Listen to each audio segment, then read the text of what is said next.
I overheard a conversation at a hotel. A lady walked up to the counter and she was probably in her late 70s. She's talking to the gentleman behind the counter and she said, I couldn't find what time checkout was on your website anywhere. I had to go to ChatGPT. She didn't say I had to Google it. If that's one demographic and in one situation, what are consumers doing? How are their practices changing? Welcome to Canada Now. I'm Ashley Smith, and every week we dig into the bold ideas, real stories, and fresh perspectives shaping Canada's future. Let's get into it.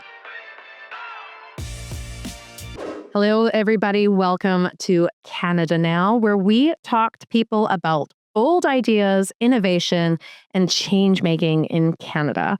I'm very excited to introduce you to today's guest, Trevor Koot, who, in full disclosure, I actually know reasonably well in the context of the real estate industry, which you'll hear about in just a minute. But Trevor, let's introduce him. He is the CEO of the BC Real Estate Association. He's done a lot of really cool things before he got into real estate, which he has a long history of, which I'm sure we'll touch on. He has an MBA, a Master's of Law, and has also been a TEDx speaker and has his own podcast called Business is Fcking Hard. Let's start with that. Hello, Trevor. Thank you so much for being here. Hi, Ashley. Thanks for having me. I think when you can put into context how well you know me, I think you said reasonably well. I've rocked your son to sleep a couple of times. This is true. Yeah, this is true. We're that close. Yes. So for the, this is a new audience. I've been a realtor for a long, long time, and I served on the board of the BC Real Estate Association for 4 years, all the while Trevor was the CEO. So we know each other professionally, personally, we're friends, and we've gotten into it over dinners about all of the things in terms of, where is the real estate landscape going professionally, the market, what needs to change. We've had some good debates and some really great conversations. So I'm excited to bring some of that to you now. Maybe where I will start.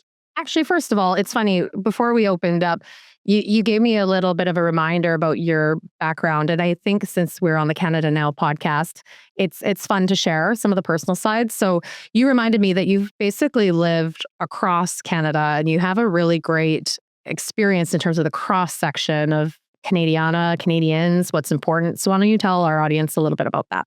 And I'm finding that in this environment that we're in today, recording this now in 2025, I don't know how specific you want to get with your details, so I'll leave out the exact date. Recording this in 2025, and kind of the conversation around nationalism, the conversation about what's important to Canadians in this landscape of global trade and the economy and tariffs and all of the conversations that we're having. And it's probably more than ever that I've reflected on what I know about the people in the various areas of the country, because I've got hands-on experience having been there. So I was born in Ontario. I didn't spend a lot of time in Ontario before moving to what was then Frobisher Bay, Northwest Territories, is now Iqaluit and Nunavut. I didn't spend a lot of time there. I was very young. But I grew up in New Brunswick. And so having that lens of kind of the maritime people and Atlantic Canada and just the history there versus other places in Canada and what is important to people and that kind of thing.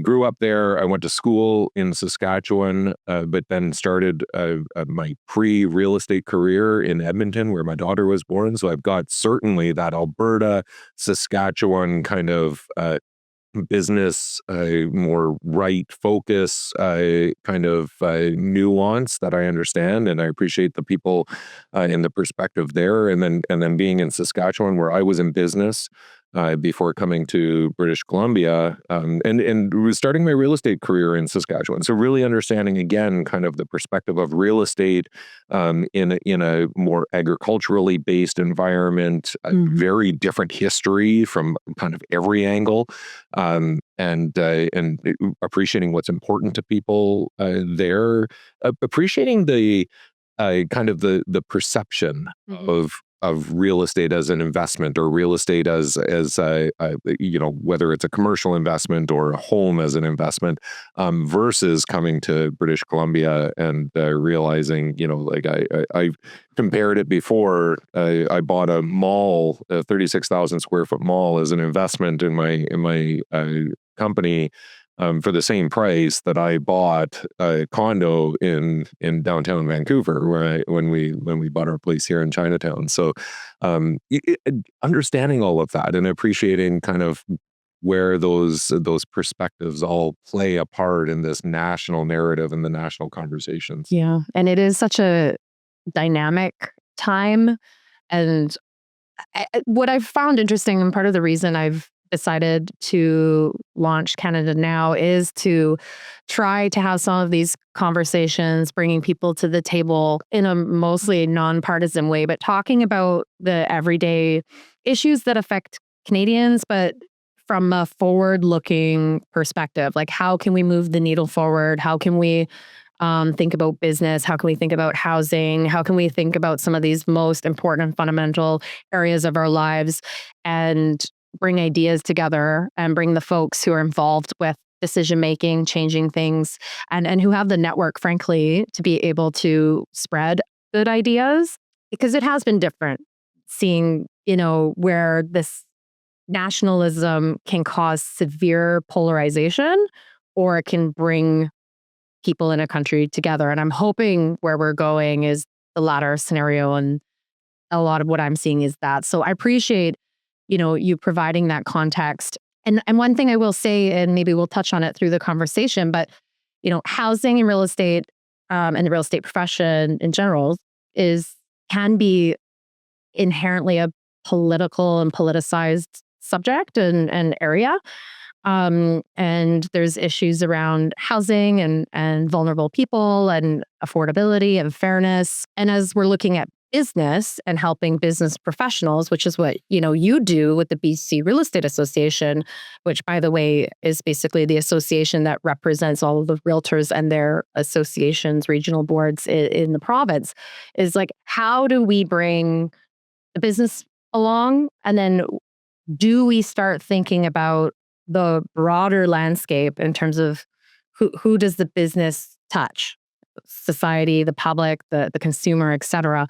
And I'm wondering, in 2025, let's say September 2025, what are you thinking about when you think about that sort of dynamic of business and, I don't want to say social responsibility, but that the intersection of all of these things that play a part in such an important aspect of our lives, like housing? I think at the start, like, to break it down, kind of carrying on this context of a national conversation and varying perspectives. It's not just a regionalization that gives you a different perspective. It truly is your lived experience. It's the more isolated region, the community that you're coming from. It's your own personal circumstances, whether they be financial or social or environmental, around where you are. And on the broader context of it being a political topic, real estate, there's so many things that people are trying to get in front of as we talk about all of the major issues that you just laid out as they relate to housing. And the thing that we sometimes forget, I think people make this connection, but we don't always, in the time that we're having a conversation, is politicians. The other term that we use for them is lawmakers.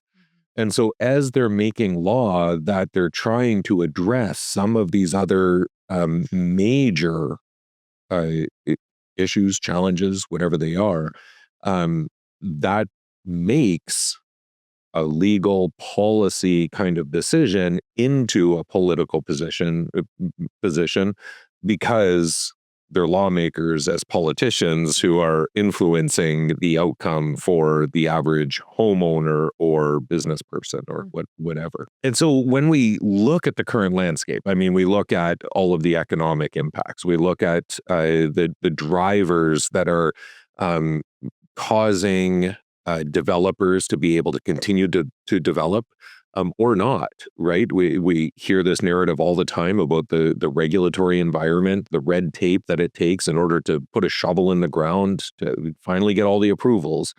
But on top of that, we also have really significant climate considerations. And in British Columbia, we know that full well, and we're not going to get into, certainly not going to open the opportunity for a climate debate. But regardless of your position on that, we've got wildfires, we've got floods, we've got atmospheric rivers, we've got heat domes, all in the past 4 years that have taken lives, but certainly taken property. And all of that environment, no pun intended, that ecosystem creates a reactionary environment from a lawmaking perspective in order to say, what are the fundamentals that we need in place in order for us to be in a better position to either have a more positive impact on the climate or address these situations that are a result of. And then we have the kind of, in British Columbia, we're starting to see it. It's a conversation right across Canada, but certainly the courts are weighing in Ontario and New Brunswick, is this idea around fee simple title. We've got the groundwork, the foundation of a system, and quite frankly, a colonial system of understanding the Torin system, which gives right to title to the bearer of that deed of the title. And now we're finding that there's court decisions that are starting to put pressure on, from an Aboriginal title claim perspective, put pressure on that.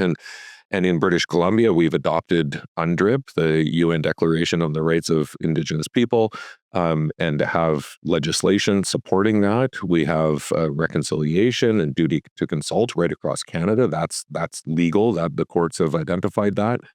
And so, as we make changes, as we consider what are the policy changes that we want to make that can better adapt to an UNDRIP, a Declaration on the Rights of Indigenous Peoples environment, and rightly pursue reconciliation, how do we do that in a way that we're still maintaining the confidence and the trust in a system that gives us the opportunity to own and develop real estate in Canada? And these are not simple conversations. You and I are not going to solve this here, but it's, those, I don't know if existential is too big of a word, but those really broad categories of challenge, when you talk about environment and climate change, when you talk about the red tape and the dollars that it takes in order to develop, you talk about immigration and population control in a country like Canada, and then you enter the conversation around the really important work that has to be done with reconciliation and having those really tough conversations. We can talk about the business of real estate all we want, and we will.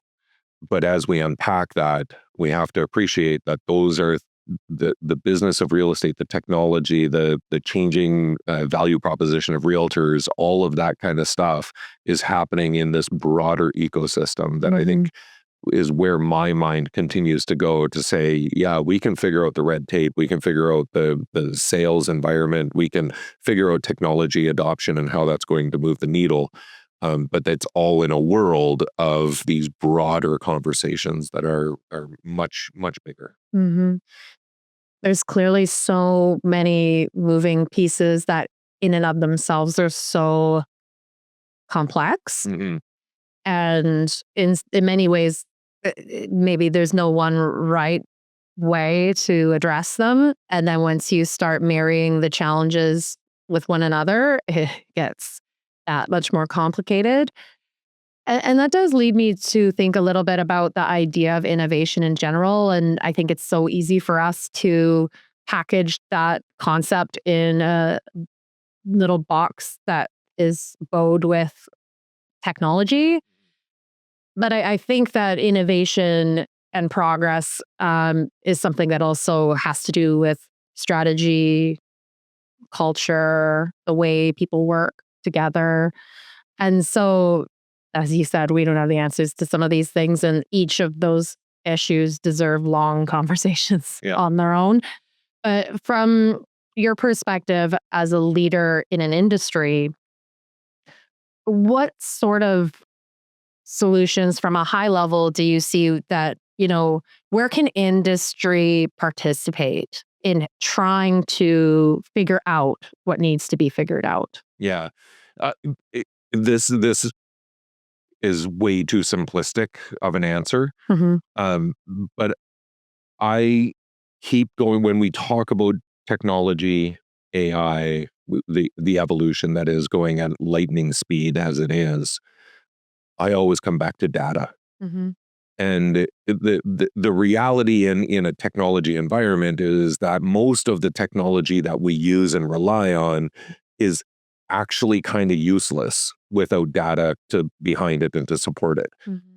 Artificial intelligence, the only reason it's really escalated in the recent years, I mean, it's been AI as algorithms has been around for decades, but is because we've got the hardware and married with the data to be able to tell us more of a story around the data that's out there. And I really believe that I don't think it's going to be the be all end all, but when we talk about let's just for simplistic sake, because you're right, all of those major issues that I talked about are very married together, and you can't. It is like a game of Jenga. You can't pull one without affecting others. But if we talk about kind of the supportive housing environment, or I live just off of the downtown east side in Vancouver. I live in Chinatown.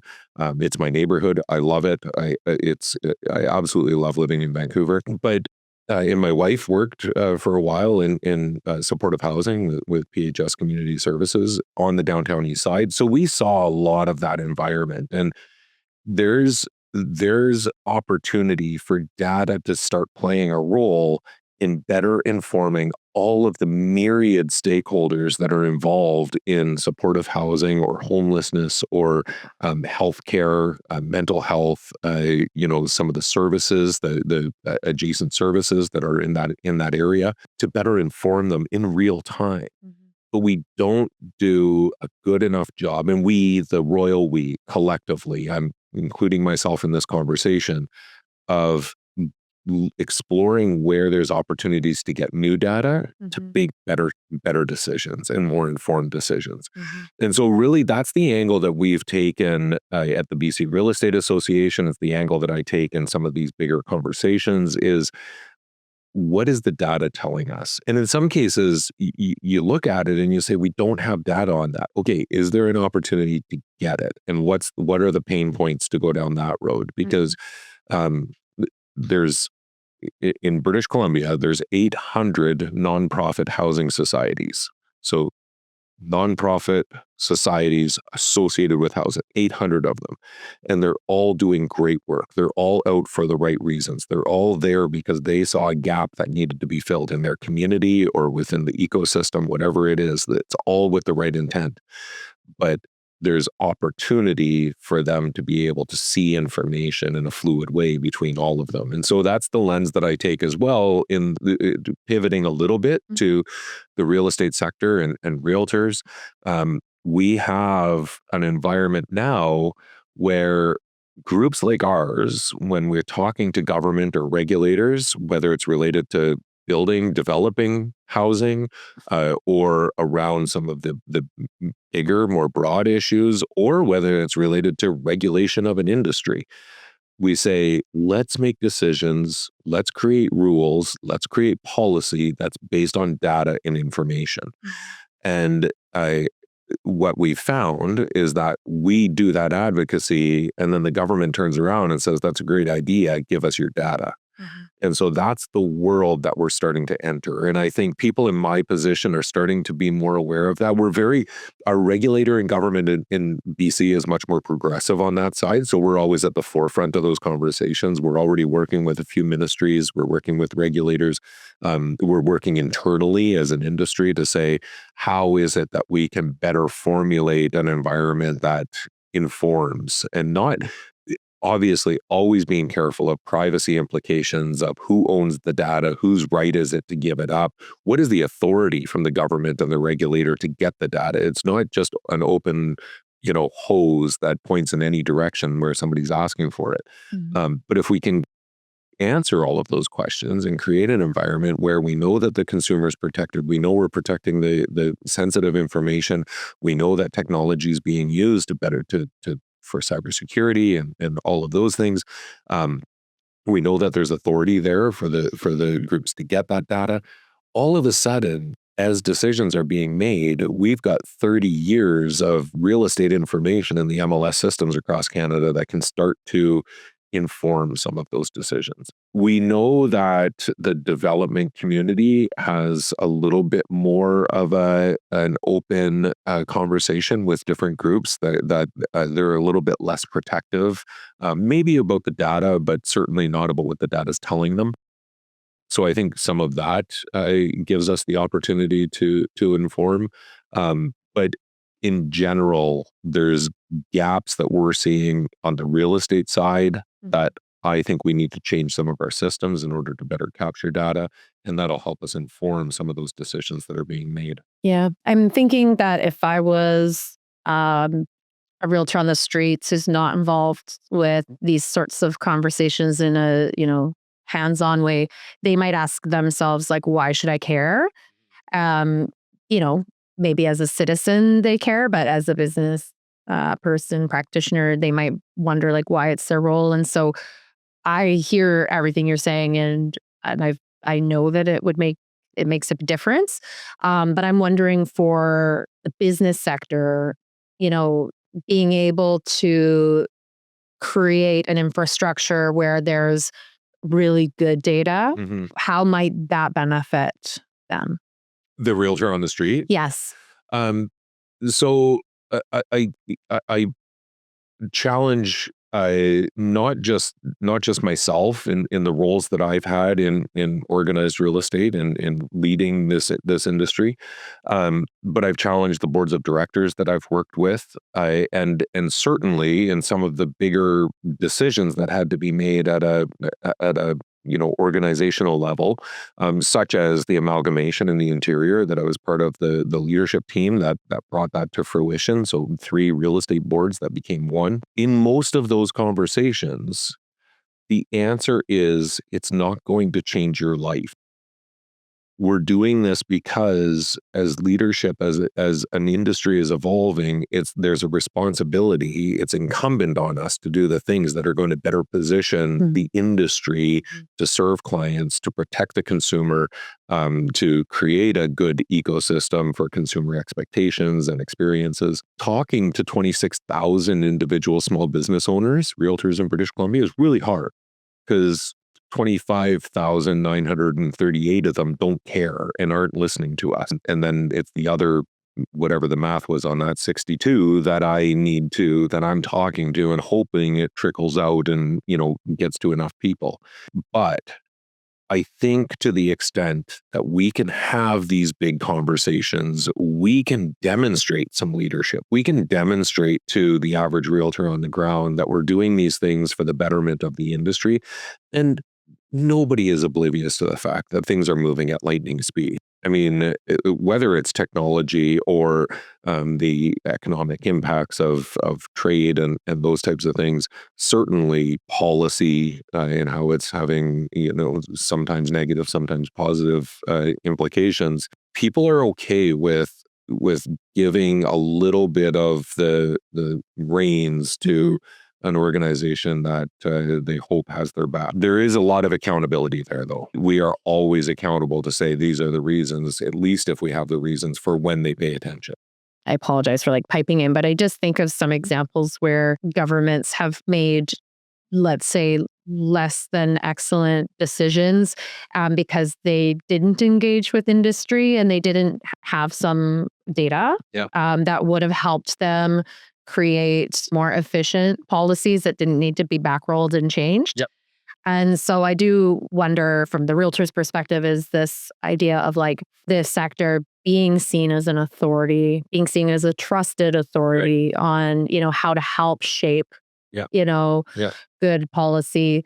And so, that's just part of what's going on in my mind as I'm thinking about this and not to get too in the weeds, but, and some people that are listening might have no, understanding of how this sector works. But I am thinking about the idea of, trade associations, like the real estate associations are not for profit associations with a ton of members and diverging interests and different levels of decision making that can challenge progress and forward momentum.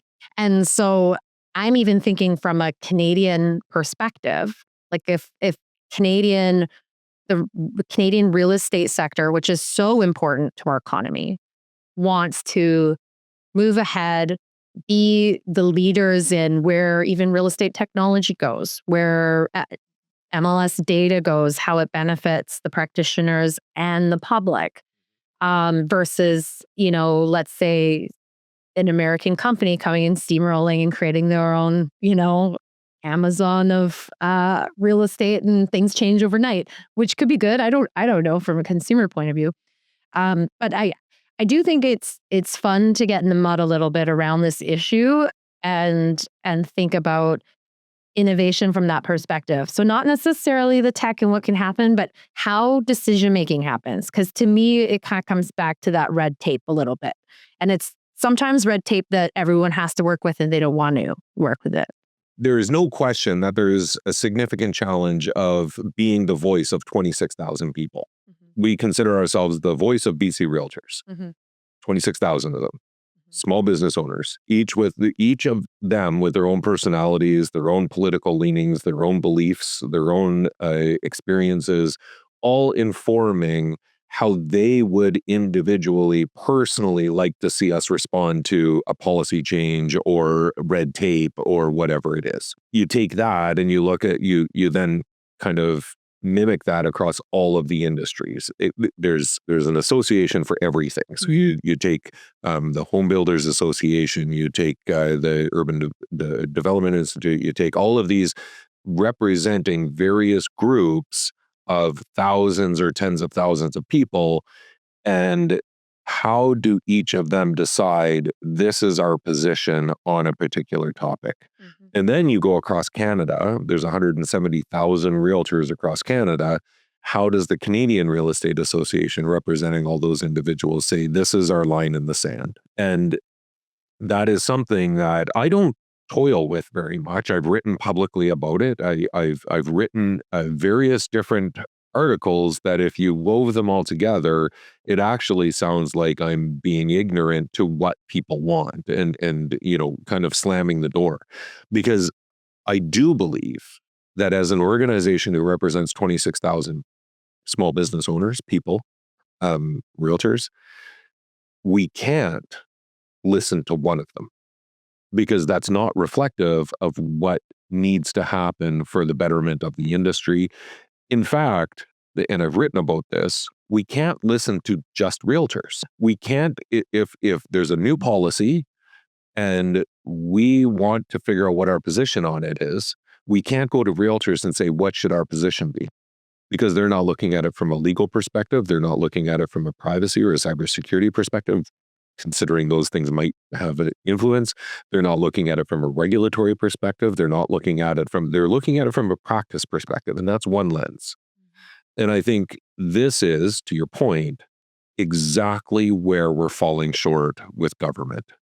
Is we have these ideas of consultation. We have this idea that there's going to be a feedback loop to inform some of the decisions that are being made, but they're not. Or if they are, they're not fulsome. Or if they are, they're only asking certain segments of the population because they want a particular outcome. Well, I shouldn't speculate.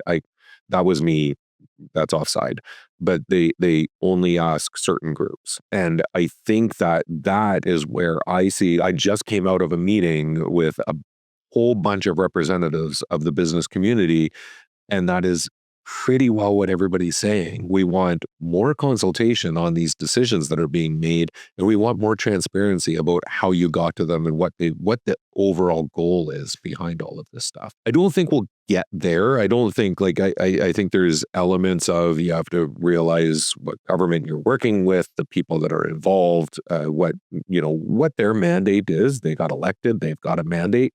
But I think there is opportunity for some of that right across Canada to start to be part of the conversation, to open up those dialogues, to get more of that feedback. And I think if industries like ours and people in positions like mine and other leadership positions, no matter what industry, healthcare or real estate development, whatever it is, that there's more perspectives that are feeding some of those decisions. And it comes back to data. Like I use data in the sense of, data collection in a technology kind of environment, but data collection is talking to people, is getting perspectives, is understanding, like going back to Canada now. Like it's when you're making a decision in British Columbia as a federal government, or you're making a decision as a province that could have implication on the perception by people in the prairies or Quebec or Ontario or Atlantic Canada or the North.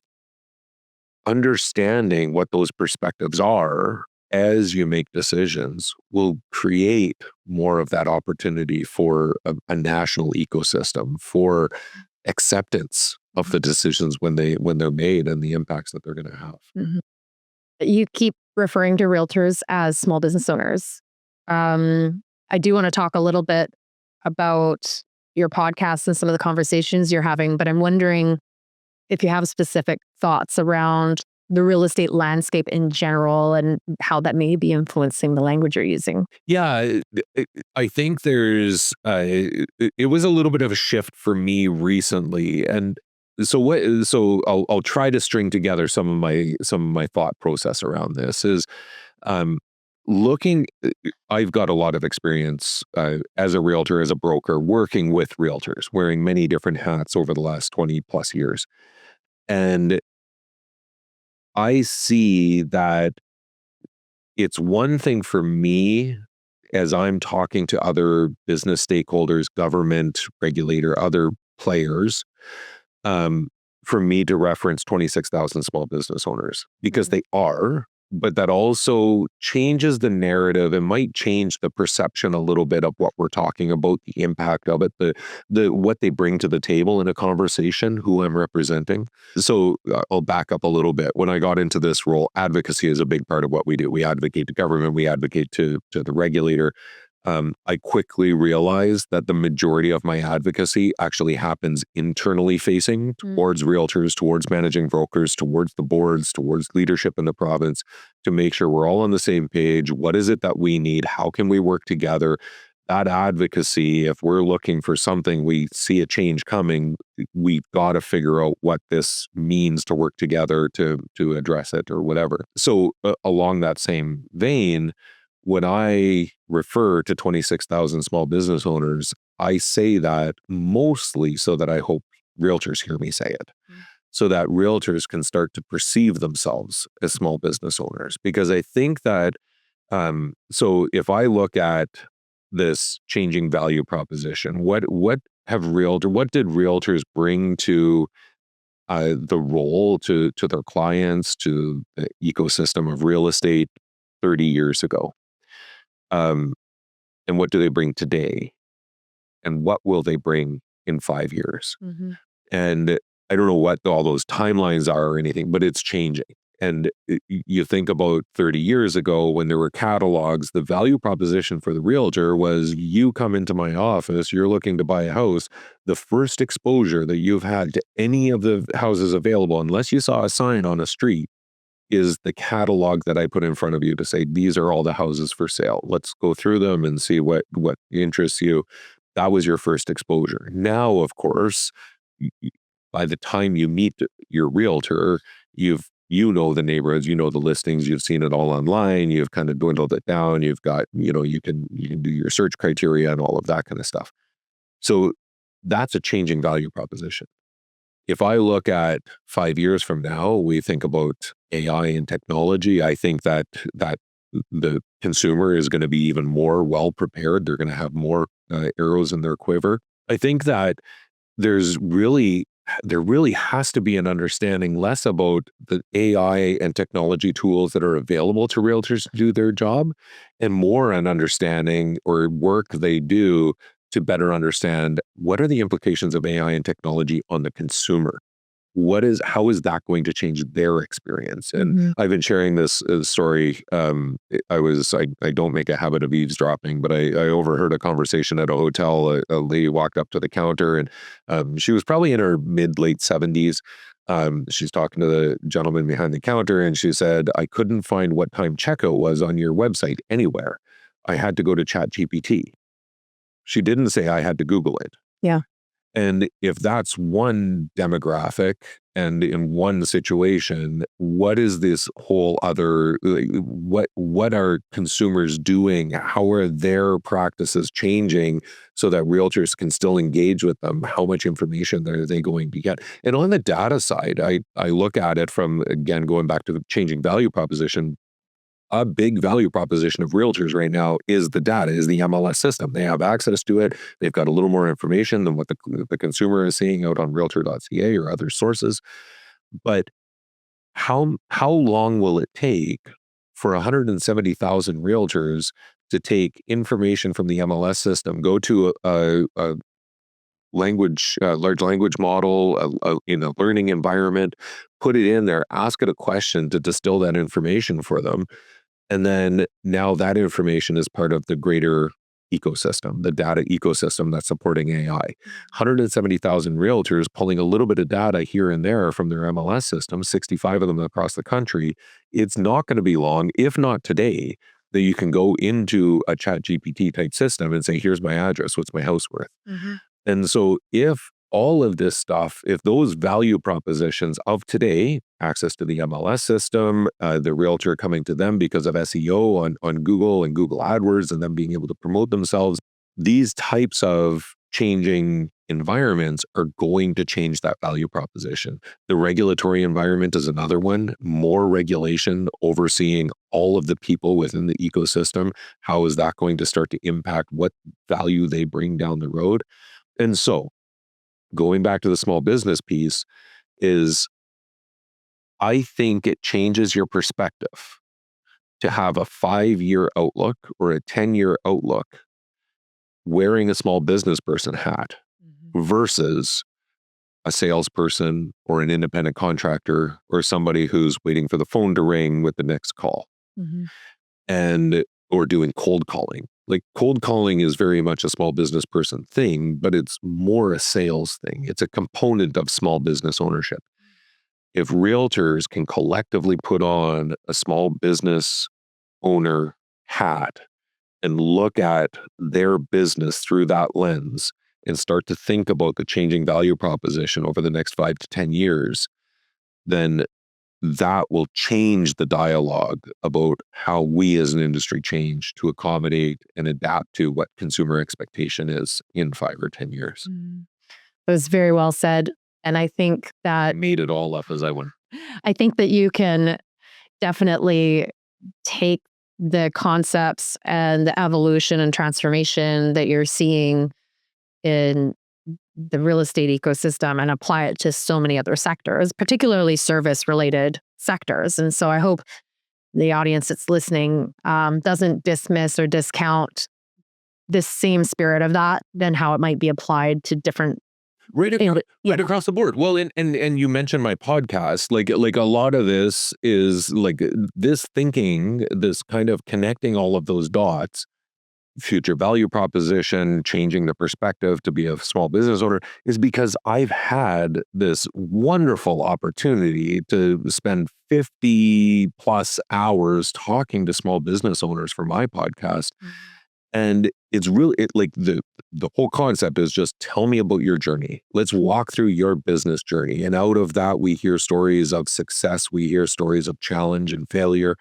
But there's all these lessons that come out of it. And so from that, I've kind of developed these 9 main themes that go from kind of origin of the business to the challenges, kind of the growth and the strategy behind that, right to luck being one of the kind of themes that comes out of the podcast.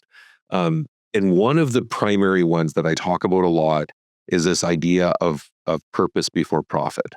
That every small business owner that I've talked to doesn't come on and go, it's the money that motivates me. And as we have the conversation, it's very much the opposite. They are there because they were inspired to do whatever they're doing in their small business. And there's a why component, WHY component to that. And I think that for the thousands of realtors that I've met around the world, that is one red thread that I think flows through the real estate community as well. And I would say that about a lot of the business owners that I've had the privilege to meet in BC and across Canada is it's before the money. The money has to come in order to sustain the business, in order to pay your employees' mortgages and car payments. But before that, you're motivated because you're making an impact in whatever the industry is that you're supporting. Funny, I was going to ask you about themes, and I'll still ask you one more, but you've touched on that. So just for the people listening, I'll make sure to link your podcast, Business is Fucking Hard, in the show notes, and any, good little landing pages that might bring to those 9 themes, for example. But I'm wondering, do you hear or notice any particular themes from a sort of more Canadian context from business owners, whether it's the challenges that they're facing, they're maybe, I'm making this up, but like perceived growth limitations, so things of that nature that maybe you can share? I'm going to say no. I've had guests from Australia, from Europe, from the US, of course. And I think part of it is because I'm just talking about the business journey. I don't talk about the business journey in the context of where they're running their business. Fair enough. Yeah. I really don't get political. Like I've had a couple of people try to go down that road, and it's just like the reality is business is fucking hard. And it kind of doesn't matter where, well, not even kind of, it doesn't matter where you are. It doesn't matter the regulatory, the policy that's surrounding you, the economic environment, the market. There's always going to be a component, no matter what industry you're in, no matter what you do, whether it's building widgets or providing a service, it's hard. And it's not to say that it's not wonderful. It's not fulfilling. It's not, creating impact. It's not all of the positives that so many of us keep going back to business because of. But I challenge people all the time. Like, tell me somebody who would say business is easy, right? So yeah, I don't get into like what sets Canada apart, or I've not seen any thematic piece around that. Yeah. You seem, I feel like you're familiar with just a lot of the moving pieces and a lot of the challenges and a lot of the, areas where there's room for improvement just generally. But you still have a very optimistic tone, I think, when you're talking about all of these things. And I'm wondering where that comes from. And, obviously you're speaking to folks in different industry, you're talking to people from all across the world. So I'm wondering what fuels that optimism, if I'm correct. And then maybe if there's anything in particular that you're optimistic about. Yeah. I would say part of it is that I'm just an optimistic person. Maybe it's because you're Canadian. There might be some of that. Part of my thinking around this stuff is that life, the world, the environment we're in is always most challenging in the one that we know and can experience. Mm-hmm. And that's the one that we're in, right? Like at any point in time, we're only looking at all of the challenges around us because they're the ones that we know. Our parents had the exact same experience. You go back and you look at, excuse me, you look at the challenges in or any of the media, right? News media around housing at any point in time. You look at anything to do with economic impacts. You look at government decisions. Like I've read a lot of books about provincial and federal government and the varying perspectives. And if you read a perspective of somebody who was on the other side of the aisle from the sitting government, it's going to be the same tone as what we hear people saying who are against some of the policy that's being made today. Mm-hmm. You go back to wars that have been fought, recent wars, whether it's Afghanistan or not as recent, but Vietnam or the world wars. You go to famines in many different parts of the world. You go to economic crises over that period of time. The people who are experiencing those times, it's always the toughest. Mm-hmm. And they always see it as tougher than all of the previous tough experiences because they weren't lived experiences for them. Mm-hmm. And so I look at today and it's tough. Mm-hmm. There's a lot of things that we can point to say it is a tough world out there, no matter what hat you're wearing. But it's also the experience that we have. It is the one that we're living. And I think there's so many people in that came before us that would look at us and go, man, if it was only that easy, mm-hmm. right? Mm-hmm. And so that's the perspective I like to take so that it's, for me, I am optimistic. I do see that, there's economic challenges, there's challenges in every industry. Unfortunately, those challenges result in some people, business owners, having to make really tough decisions that impact a lot of lives around them, layoffs and other things. That's all really, really tough. Mm-hmm. And I'm not diminishing that. Mm-hmm. But I'm optimistic that as Canadians, as economies being cyclical, as global decisions being made, as really, really, really smart generations coming up. I look at my daughter, she's fourth year university and her cohort, and we can't diminish the idea that they've got access to a lot more stuff to fix some of the things that we've done. And I am optimistic. Mm-hmm. Maybe I will ask you one last thing just to kind of bring it back a little bit to the real estate landscape in Canada from any angle. Mm-hmm. Because things are moving so fast and because there are lots of things that could potentially be done, is there one or two particular opportunities that you're thinking about, whether not necessarily that you want to take on, but that someone could hear about and think, that's interesting, I should look more closely at this?